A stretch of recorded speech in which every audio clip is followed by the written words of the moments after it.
He's a man on a mission. Counting more than 15 years of agency experience, his belief is that the communication industry has a pivotal role to play in promoting a more sustainable mindset and behavior, and that by making advertising better, we can make the world better. His book, Good Advertising, is the most comprehensive book to date, exploring communication for good. The Huffington Post recently dubbed him an inspirational leader. Please welcome on stage the author, speaker, critic, Thomas Kolster.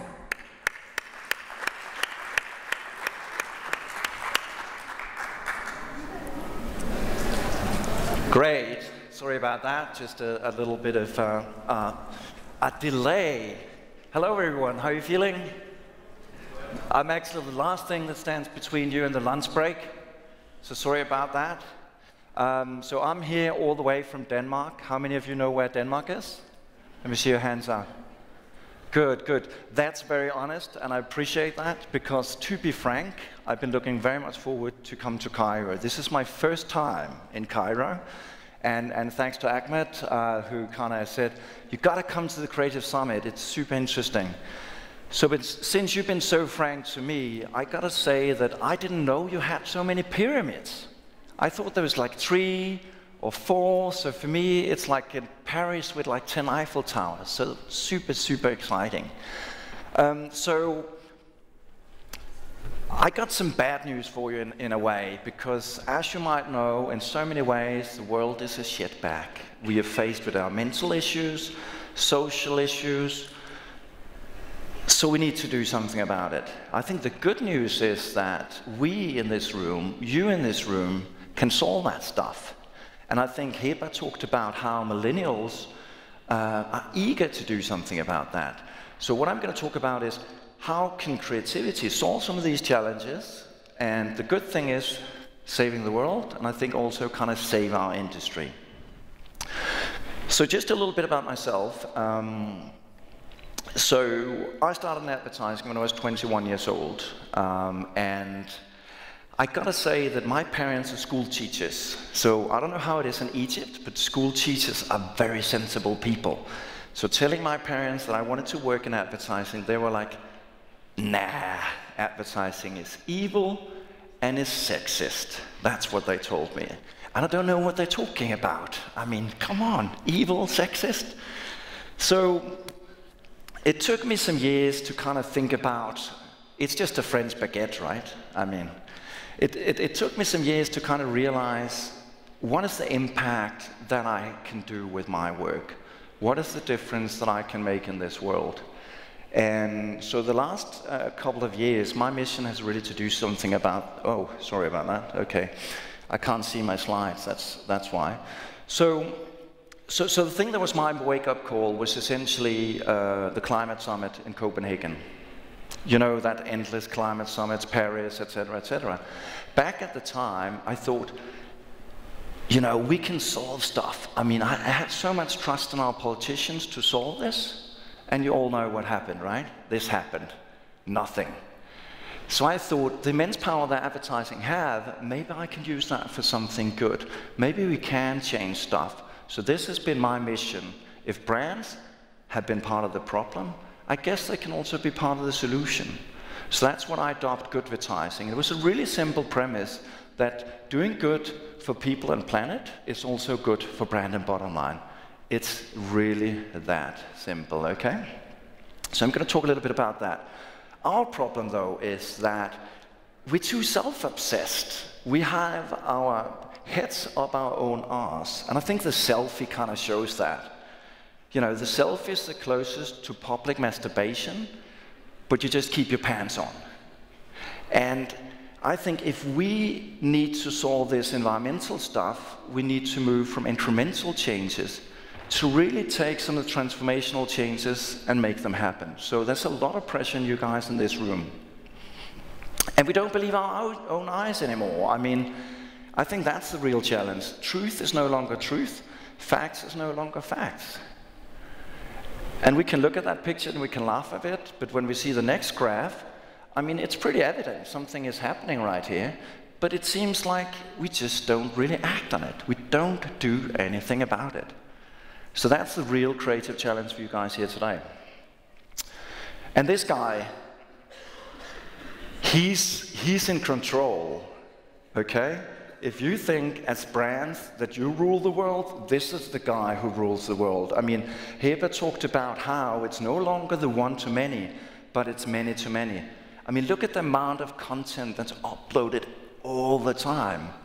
So we got to realize this as marketeers, that people have the power. People have the power, and that's just a completely different media space. There's so many reasons why we need to do something about this.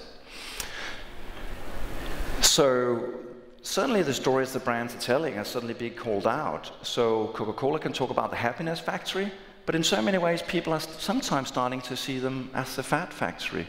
So the stories that you tell, make sure they're authentic, make sure they're transparent, because you are going to be called out. So let's start with this and say, this is a really good starting point for any dialogue. And I know that you might not believe me when I say people actually do hate advertising in so many ways. So if you don't trust me, look at what people are writing. This is much more awful. So this is from a report that a company called We Are Social made. So they looked at 5 million actual social media impressions from all over the world. So the good news is 3 million of those were positive. The bad news is 2 million of them were negative. So there is some sort of thing happening right now that's so exciting to investigate. I don't know the numbers for AdBlocker in Egypt. How many uses AdBlocker in Egypt? Do you know? No? 28, I think it's in some markets in Europe, AdBlocker is around 20%. So I think that's a big say to marketeers that, you know, we gotta change our behavior. We gotta do something differently. So when I started in advertising, this was what we did, right? We would have these doctors pour on these green liquid to hygiene pads. And if we were really creative, we would do this. We'd talk about sucking power like a hurricane, right? And you know, we'd say, this is what's going to build our brand, you know, product advantages. I don't know how many of you girls on social media do an update about sucking power like a hurricane on a hygiene pad. No? Anybody? No, that doesn't happen, right? So the interesting thing these days is, of course, the thing about being culturally relevant, to be part of the conversations. And I think when we talk about purpose, that's what some brands are beginning to do. They're beginning to talk about things that people talk about online, because they realize brands don't hold the power, people hold the power. And if you want to, it's like in a dinner conversation, that's the thing, it's a level playing field. If you sit at a dinner, you listen to the people who have an interesting point of view. That's what you do. And for this brand, this is one of P&G brands, and so they took a different approach. I'm just going to show you one single video. It's actually going to be the only video today, because I think I got 80 slides, so it's going to be speedy. So we're just going to roll this one video. I like emojis a lot. They can express how you're feeling. I like the little poop one. I'd be like, oh my god, I'm feeling like poop.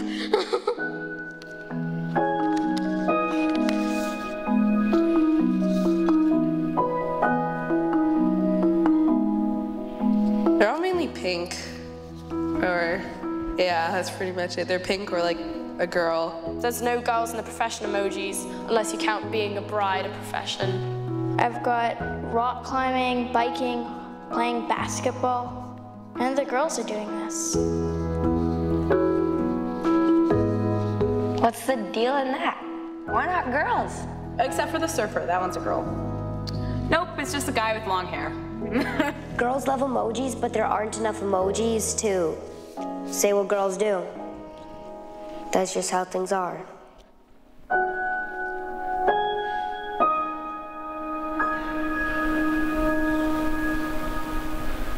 There's more than just to a girl than this and a haircut. I want every girl to grow up knowing that she's capable of everything.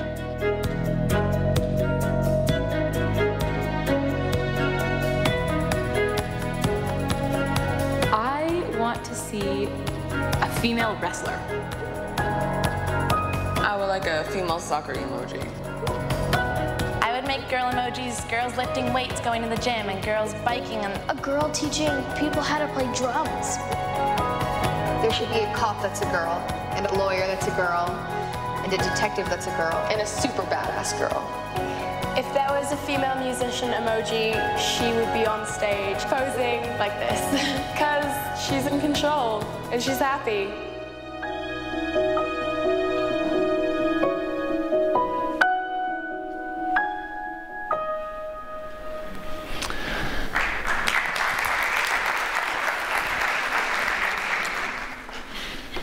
We didn't see a lot of hygiene pads in that commercial, did we? I don't think we saw a single one. So this was much more about the why and what the company stood for, and kickstarting conversations about something that mattered to these young girls while growing up. So this is, of course, nothing new in the ad industry. This is all about purpose, right? And it's really a movement from saying, brands talked about the products, now they can take on a bigger role. That's really the simple thing. And if we look at surveys, 70% of people actually do expect brands to play a bigger role in their lives, whether that is climate change, whether that is solving unemployment. So there's lots of things that you guys in the room can think about. The why. What can my brand do rather than just pushing products? And a lot of this stuff is happening right now, and I see it more and more. I don't know how many of you ever see, we're an ad crowd, so probably a lot of you see the Super Bowl commercial breaks, right? Yeah. The interesting thing was, this Super Bowl, I've never seen so many what I would call good advertising campaigns or purposeful campaigns. 11 out of 51. This was just one of them for Kia's new hybrid car, talking about how you don't have, if you want to save the rhino, you don't have to go out there and do it yourselves. It's much easier just to lean back conveniently and roll forward in a Kia hybrid car. Another thing, and we've been tracking this movement for about 10 years now, Cannes last year. The first time we've seen so many campaigns awarded medals for doing purposeful stuff. This is just one of them. I'm sure that you all know this effort, right? I absolutely loved it. So Burger King on Peace Day suggesting to McDonald's to make the McWhopper. The two biggest, oldest rival in advertising joining forces for peace. I thought that was super, super interesting. So this is rapidly moving forward, and it's interesting to kind of see how that is progressing. And if you look at something like Gone Magazine, they say this is not just about doing good. This produces results for the business. So these are the most effective campaigns from 2015 globally. The most effective, the one that delivered the most on sales, and a lot of those have a good advertising message to them. So when I set out and I wrote my book, it almost looks like I was right. There is this correlation between doing good and selling. I might as well have written this book. This is a real one. The difference is just this is about selling anything to anyone. That's not what I'm preaching. But the thing is, when we think about it, what brands can do, we see stuff like this recently from G-Star. What they've done is they collected ocean plastics from the ocean, and they made that part of the jeans. Found a cool little face, Pharrell Williams, and said, that's what we can do. That's what we in the advertising industry can do. But we're not going far enough. I mean, it's almost like this kind of doing good that we just saw. It's almost like pissing your pants, you know? It keeps you warm for a while, but after a while it begins to stink. Because we need to do more. I mean, while these guys are recycling plastic, we got Elon Musk recycling space rockets. I mean, it's not enough. We need to move further. So that's the real challenge here. And the thing is, what we're not tackling is essentially the thing that we're faced with, this stuff, consumption. I mean, we're so many people on this planet, 9 billion, we're soon going to be 11 billion people, so we need to fix this. You guys in this room need to fix this, the brands need to fix this. We live in a world of very limited resources, so this is the real challenge. And I mean, there are you know, if we think about the stuff that we have, I mean, this is from China, this is rural China. This is all they have. Imagine a picture with all the stuff you have. I don't even dare to think about all the stuff that I have. I mean, so we got to solve some of this stuff, and that's quite a challenge. And talking about what happens, the after effects of that, of the consumption they have. I mean, this is probably one of the photos that just keep stuck in my mind. Midway Island is thousands of kilometers off the US coast. But this is a byproduct of our consumption. These albatrosses kind of swallowing in plastic. So we have a sustainable challenge here to solve, and that's quite apparent. So I think that the problem is, when we talk about purpose, is are we really doing enough? Are we really doing enough to solve this stuff about short-term sales and long-term sales? I call it the two-headed purpose monster. It looks like this, okay? So on the one side, we have a very powerful, strong animal called the bull. Profit, profit, profit. Same guy outside the New York Stock Exchange. Over here, we have the cute little lamb that says, you know, we should be doing good, you know, let's save some stuff. And that's why it's so conflicting. If you don't get those aligned, it's almost like this. It's a car that's not very able to drive. So that's essentially the problem. We need to get those two things aligned. So that's very important. Because the thing is, these days, people will call you out. I mean, if you talk about purpose and it's not genuine, brands need to start acting. They need to start acting. And to call this stuff out, nose is definitely better than ear. And I mean, probably a lot of you saw the little Pepsi thing going around recently, right? You all seen it? Good, good, good, good, yeah. So we need to take a next step. And that next step is really about real change. Because these days, everything can be measured. You know, everything is transparent. And that's not always good. If you're a brand and you can measure everything, you know, it's kind of like this. You've got to be, you're naked, okay? It's not comfortable, but this is the place where you need to move on. What you do is really what makes the difference.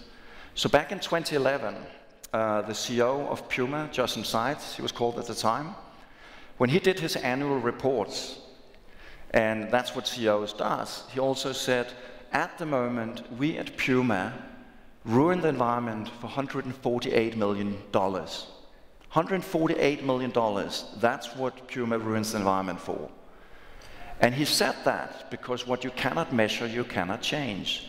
So this is about real actions. And what he did is quite interesting. I don't know if anybody got an idea what these two prices refer to. Anybody got an idea? Are your blood sugar levels just so dropped? So, any creative solutions?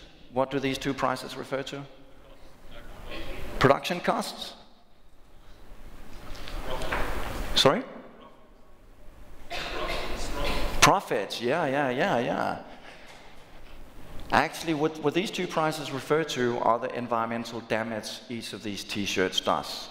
So, the one over here is the old collection, this one is the new collection. So after putting that strategy in place, they cut €1 off the damage. And they even show it on the product. So you can actually see right up there what that price makes up. So land usage, waste, etc., etc. So this is about real actions. And if you see a guy, this is the poster boy sometimes of sustainability, Paul Polman, he talks about some of these things that we need to solve, you know. How do we deal with the profit thing? How do we deal with the environmental stuff? You know, doubling growth, but halving environmental impact. So this is something that is being taken seriously. And I think when even one of the most conservative organizations in the world that don't even accept dinosaurs or gays are coming along, I think we're quite a far step, right? So when actually the Pope starts talking about this stuff, it seems like we're moving in the right direction. And we see lots of other faith communities starting to take this seriously. So I think it's about time that we do the very same thing. So when we talk about purposeful brands, we're not going far enough. Because everybody these days is doing something around purpose, right? What I want you to think about is a sustainable brand. So a brand that is part of a sustainable future, a prosperous future. And one of them is Elon Musk's solar city. I don't know if any of you have seen this little initiative. So you all remember these old chunky solar cells that you had on the roof. This is all integrated into the roof tiles. And this shows how you need to think. You need to normalize sustainability because you need to normalize sustainable behavior. So you can even choose what tiles you want. All of these comes as solar panels. So this is the direction you need to move in. And why we kind of need to do that is, if we look at what's going to change everybody's landscape right now, the next 30 years, what everybody here in the room needs to face is 5 global megatrends. So whatever business you're in, you are faced with 5 global megatrends that's going to change everything. The first of them, I think it's quite relevant for Cairo, urbanization. I remember when I went from the airport, Mai said, how long time did it take you to come to the Four Seasons Hotel from the airport? And I said, 45 minutes. And she was like, yeah, that was pretty fast. I mean, so if you are in a city like Cairo, and Cairo is probably going to double its size, how are you going to sell more cars? Can you squeeze more cars into Cairo?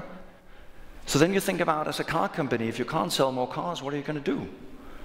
BMW is one of the car companies that have looked at that, and they don't see themselves as a car company anymore. They see themselves as a mobility company. So they bring you from A to B, and I'm going to show you later one of the solutions that they have done. By the way, I love this little one. It's called the ostrich pillow. So it's for people that is a very cramped transportation. So you can kind of pull that over your head and you can sleep anywhere. It's like a little cute solution to that. Another thing, demographic change. I mean, in my part of the world, the average age, I think, is like 67. In Japan, it's 72. Nigeria, the average age is 19. Completely different needs for brands. How are we going to deal with that? Third one, climate change and resource scarcity. You all know IKEA, right? You've all been battling with putting something together from IKEA. Their head of sustainability, he talks about how they have reached a peak in furniture sales. Isn't that mind-blowing? That he admits that they might not be able to sell more furniture in Europe? Because we don't need more stuff. And how much stuff are we going to be able to cram into our small places? People live in smaller and smaller apartments. It was different back in my parents' day when they lived in these big houses.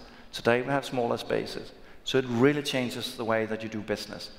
Economic shift, equally important. I mean, from the G7 to the emerging 7. I actually do love this little picture. You should follow the account Rich Kids on Instagram. They post some ridiculous stuff there. I don't know how many of you have a pet tiger, but still. The fifth one, digitalisation. So 4 of these have to do with sustainability, right? The fifth one, I hope that most of you are doing something about. But you also need to do something about sustainability stuff. This is quite a historic picture, actually. What happened here is a traffic cop sees this car going through a 35 miles per hour zone, and it's driving 45 miles per hour.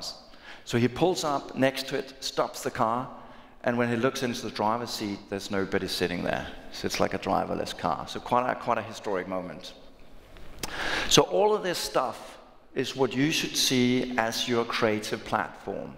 Stuff that you can solve, stuff where you can bring things into play. And I'm seeing brands starting to do that. One of them, I saw, Heba showed a video from Rai early on. And one of the things they did on Black Friday was saying, we're closing our stores on Black Friday. And they urged people to opt us out. And the interesting thing was, they actually did succeed. So more and more national parks, more and more brands have kind of joined this effort. So it really does make a difference. Another brand is this one, an Australian beer brand called Brutroleum. So what they have done is they've taken waste from beers and they turned it into fuel. Sounds pretty mind-boggling, doesn't it? Beers into fuel. Let me show you another example here. And this one actually connects with me quite a bit because I'm a surfer. And if you surf, you do see turtles get stuck on these 6-pack rings. You see seals get stuck on these 6-pack rings. This is a brewery for surfers, for seafarers, and other people who just love the ocean. And what they did was they did the first edible six-pack rings.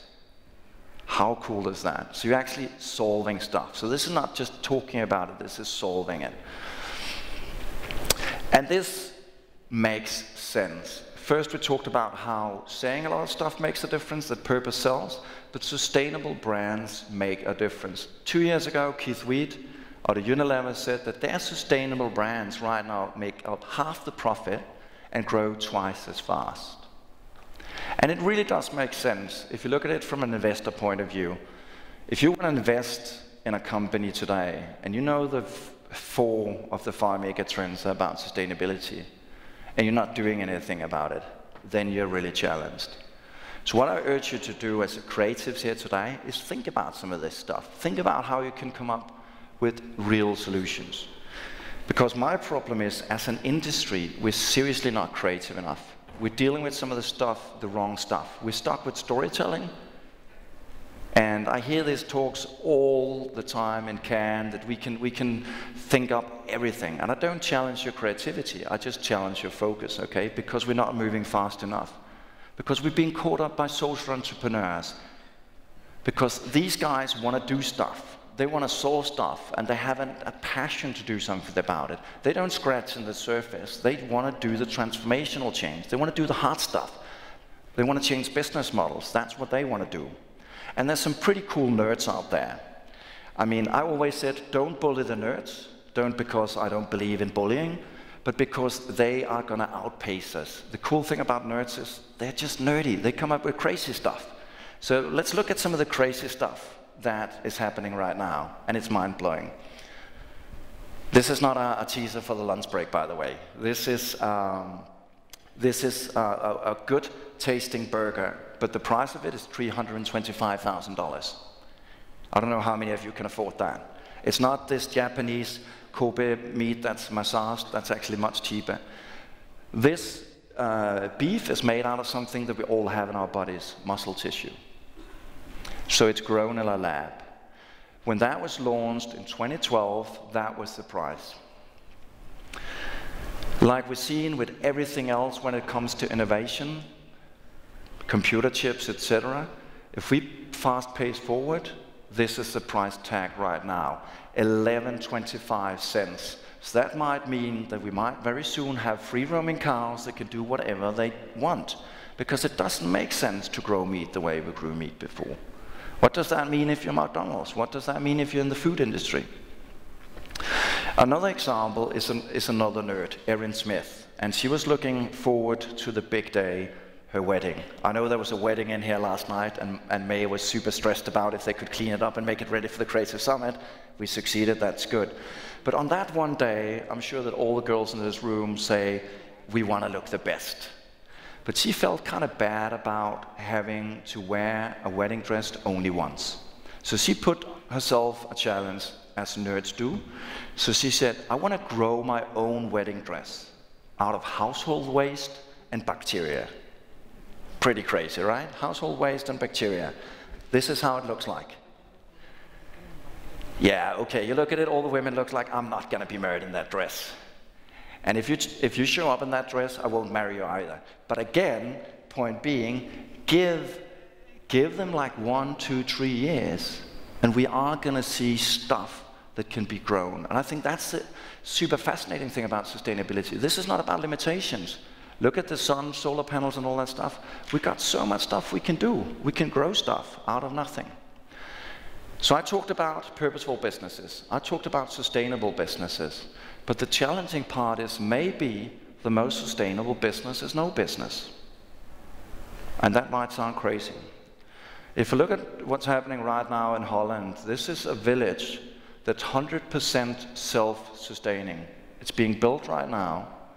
So that means all the food that people in this village need is grown in there. All the energy they need is all powered within that city. So what does that mean to food sector, energy sector, some of the biggest sectors that we're dealing with today?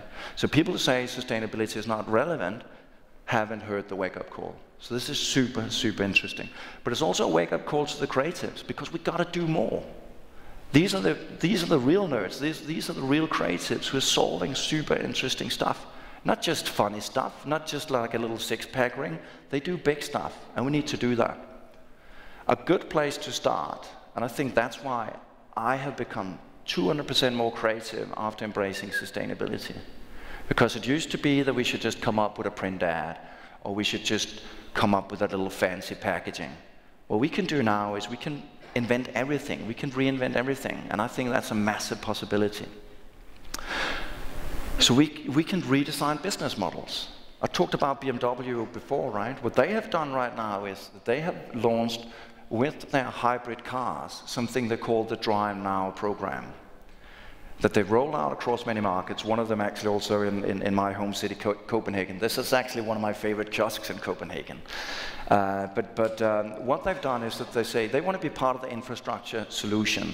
So what you can do is you can go over to the car and you can open it with your iPhone, and you can drive it wherever and you can leave it wherever.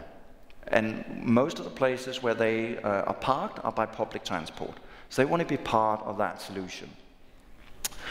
A second thing, I mean, we all know our iPhones. If you think about where these iPhones come from, so a guy called Bas van Appel was so furious about how we change our iPhone so often. He was so furious about where we get the metals from. Most of the metals, or some of the metals in iPhones come from conflict zones like in Congo, etc. So he wanted to do something about it, and he created something called Fairphone, which is part of a phone company, but it's also a movement. So what's so super exciting about it is that when he created the company, he didn't really have a solution or a phone per se, but he reached out to people and said, do we want a fair phone? And that's what happened today. They're out with their third phone now. Or what about this little thing? It's a windmill, but super beautiful. It's almost like a little piece of art. So each of these little leaves can generate, when all put together, can generate enough power for a house. So a completely different way of looking at energy. So this is where we're at now. And I talked before about purpose. And one of the most purposeful companies in this world is probably this guy. I don't know how many of you recognize him. Do you know who it is? Howard Schultz from Starbucks. And he's on the front cover of Time magazine because all the good stuff he's doing in the US. I mean, vets, education, all this stuff. So this was one of the poster boys, and probably still is in many eyes, of purpose. The challenge, though, is that they don't really pay any tax. I mean, they pay as much tax as an Austrian sausage stall. So when we talk about transparency, when we talk about measurement, these are the things that your clients are going to question you on. Purpose is not enough. They're going to call you out. Remember the thing about the best way to detect bullshit is no's. So what I'm seeing right now, this is quite interesting, there's this little girl called Marie Delacroix. Swedish girl, and she went into a Starbucks and she wanted a job in a really purposeful company. She was a super purposeful millennial. She couldn't get the job because of her hair color. So she thought, how is that for a purposeful company? So she said, I'm going to do something about it. I'm going to create a different type of business. So she created a business called Wheelies. So these were small coffee bikes that you could buy and you could be part of the movement. And if you think about millennials today, they want to be boss in their own house, right? Where do you get the best service? Do you get that behind the counter in Starbucks? Or do you get that when people kind of feel they own their own coffee bike? So she created a completely new franchise model. That's quite disruptive. If you think about how much it costs to start up a Starbucks restaurant versus a Wheelies. She is right now in 42 markets, which I think took Starbucks about 15 years. So this is a new type of business model where these guys are empowering people. They listen to people and they build businesses.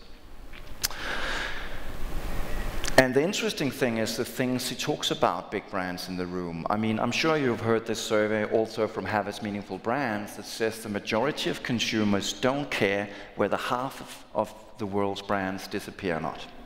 So whether half of you in this room are around tomorrow or not, majority of consumers don't care. Marie Delacroix puts it a little bit more edgy. So she is almost on a warpath to say, a lot of you big brands in the room, she doesn't believe in the model anymore. She doesn't think you're part of the solution. So I think we really need to step up our game and aim for something. I mean, I started out in advertising, and I think for the most of the time I was motivated by awards, right? That's why we were in the business. But when you see what you can achieve and where you can go, I mean, probably most of you have seen Malala. I mean, this is the youngest ever recipient of a Nobel Peace Prize. Isn't that amazing? Her standing up to fight for women's education. I thought that's inspiring. And then when we think about what we are kind of achieving as an industry, probably most of you have been to Cannes, right? And some of you might have seen a gold winner. This is somebody who's done something, and this is a creative in Cannes. And I mean, I've been there myself, so I shouldn't say too much. I mean, most of my time in my career before I changed, as I said, I mean, I had more sex with my work than I had with my girlfriend. And that's not good. So what we need to do is say, how can we put our energy to good use? How can we really make a difference? And I think the best way you can do that is be the change that you want to see in the world, okay? So just a little wrap up. When I did my book, I thought, how can I talk with somebody who just knows everything in this industry? And the answer was this guy. You might question me on it, but still, do you all recognize this guy? Sir Martin Sorrell, right?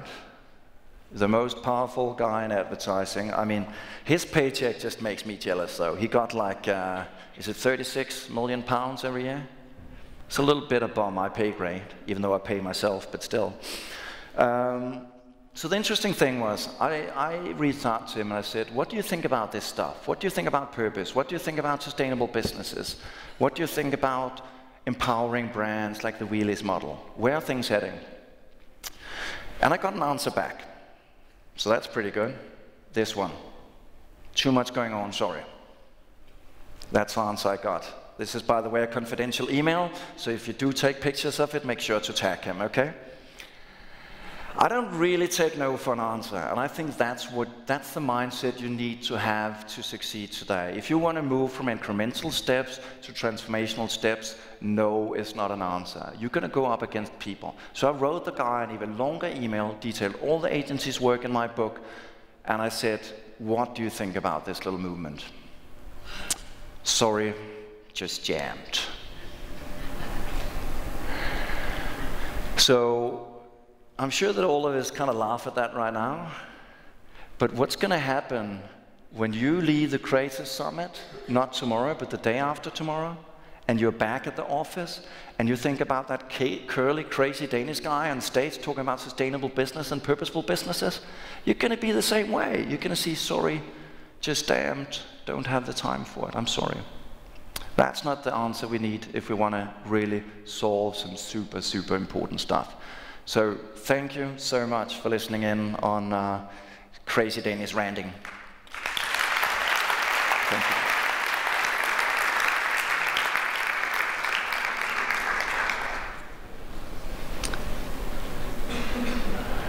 That interesting awkward pause before the lunch break. Were there questions, 10 minutes questions? Anybody in the room that can tell me anything? Nope. I guess it's time for lunch break then. Cool. Thank you.